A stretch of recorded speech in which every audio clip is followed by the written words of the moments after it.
یہ ترمذی شریف کی روایت بھی ہے، اللہ اللہ ربی لا اشرک بہ شیئا، جب وجدان میں ہوتے، وجد میں ہوتے، بہت زیادہ محبت کا غلبہ ہوتا اللہ تعالیٰ کا، تو اللہ کے پیارے نبی یہ الفاظ ارشاد فرمائے، بڑے پیارے الفاظ، میں نے زمانہ طالب علم میں یاد کر لیے تھے جب میں نے پڑھے۔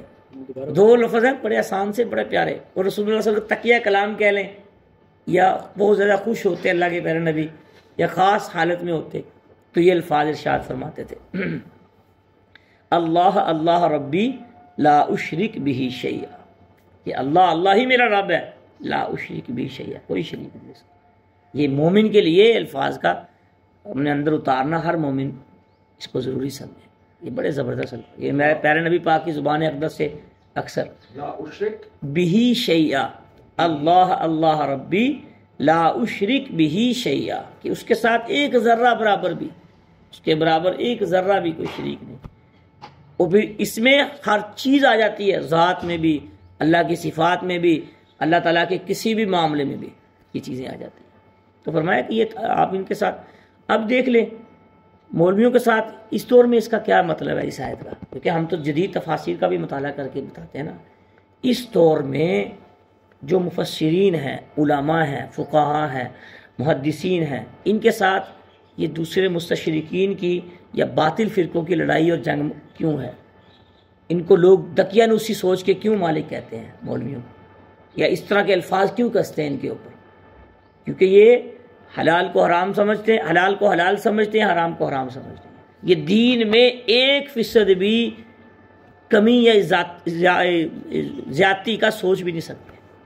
یہ جو جنہوں نے رنگ برنگے دین سیکھے ہوتے ہیں، رنگ برنگی جگہوں سے دین لیا ہوتا ہے، کچھ یہودیوں کا دین لے لیا، ان کے لیکچر سن لیے، کچھ عیسائیوں کے لیکچر سن لیے، کچھ براڈ مائنڈ لوگوں کے لیکچر سن لیے جن کے پاس علم ہی نہیں ہے، پھر یہ علماء کو تنگ کرتے ہیں جو مسجدوں مدرسوں میں بیٹھ کے پڑھا رہے ہیں کہ بھئی آپ بڑے تنگ نظر بندے ہیں، اس نے تو ایسے ہی کر لی، آپ بڑے تنگ نظر ہیں، پھر ہر فتوے میں، ہر مسئلے میں ان کے ساتھ دخل اندازی کر کے ان کے ساتھ ان کے مزاج نہیں ملتے، ایسے لوگوں کے جن کے اندر دین کی ملاوٹ ہوگی اس کا کبھی بھی علماء کے ساتھ مزاج نہیں ملے گا، اس کو کبھی عالم اچھا نہیں لگے گا، اس کو عالم میں خامیاں نظر آئیں گی، دین بیان کرنے والا ہو یا دین سننے والا ہو۔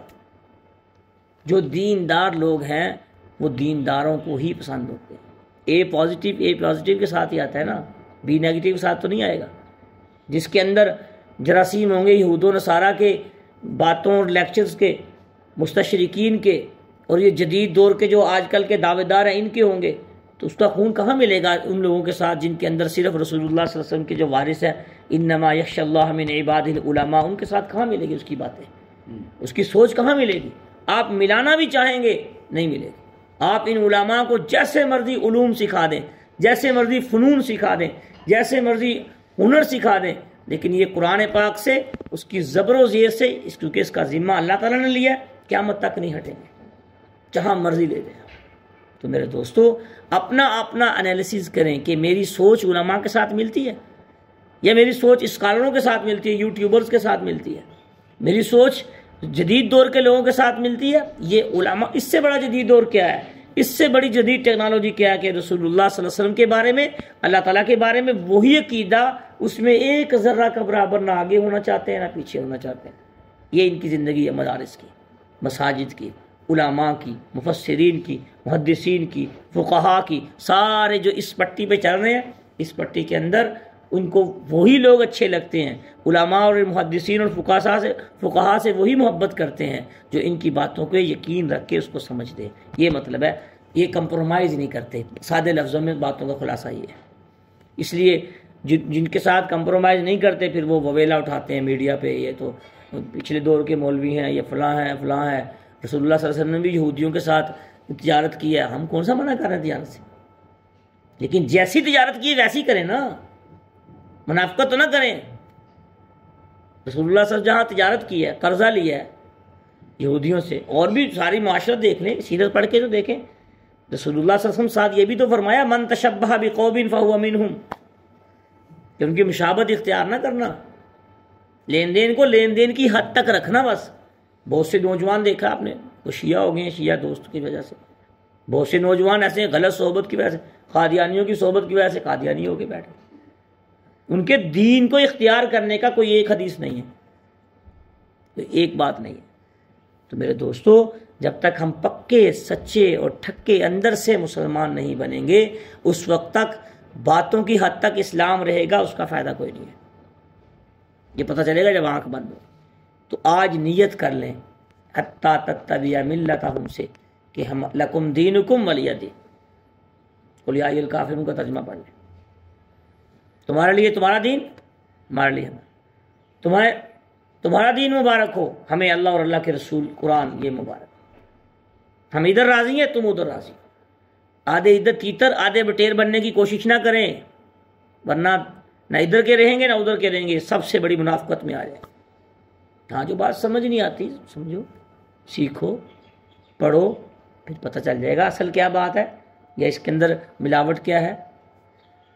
قل ان، اللہ تعالیٰ نے خود ہی اس کا جواب دیا، قل ان ھدی اللہ والہدی، ہاں اصل راستہ تو وہی ہے ہدایت کا جو اللہ تعالیٰ کا راستہ ہے۔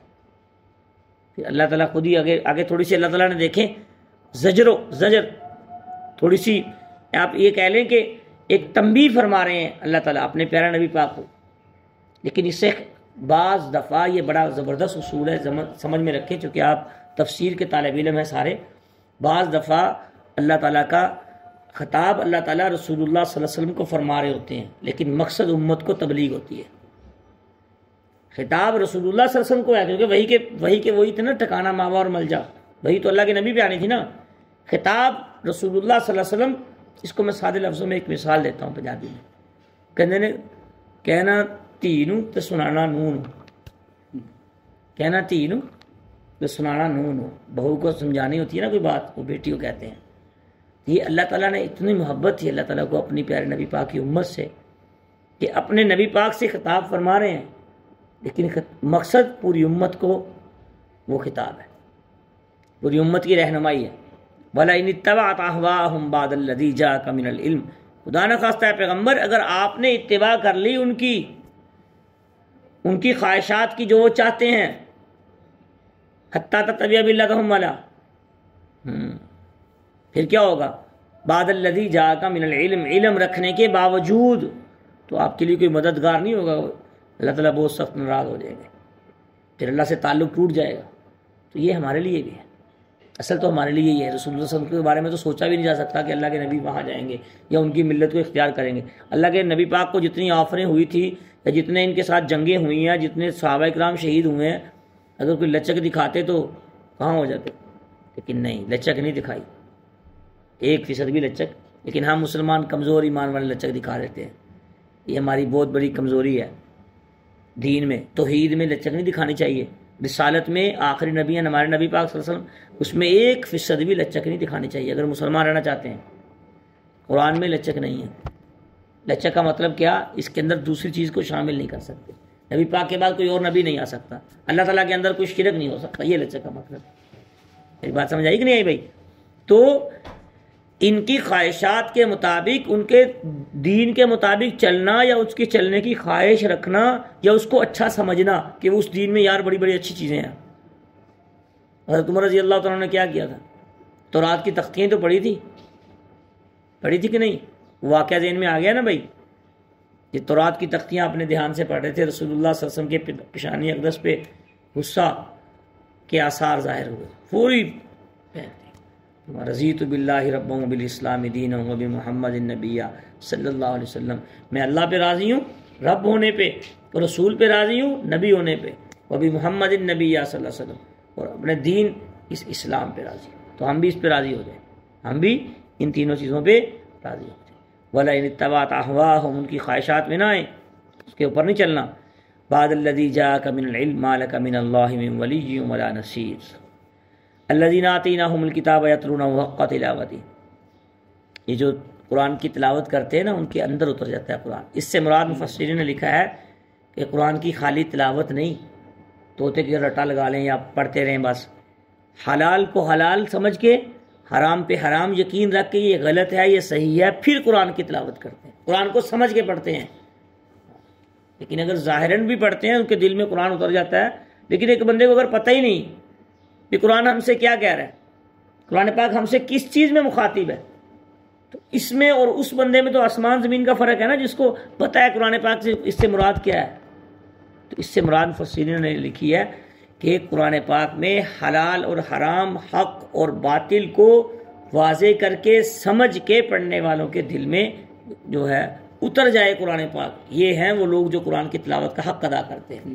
یہ وہ لوگ قرآن کی تلاوت کا حق ادا نہیں کرتے جو صرف لفظ پڑھتے ہیں، یہ قرآن کی تلاوت کا حق ادا نہیں ہوا، ابھی ناقص ہے، ابھی کمی ہے۔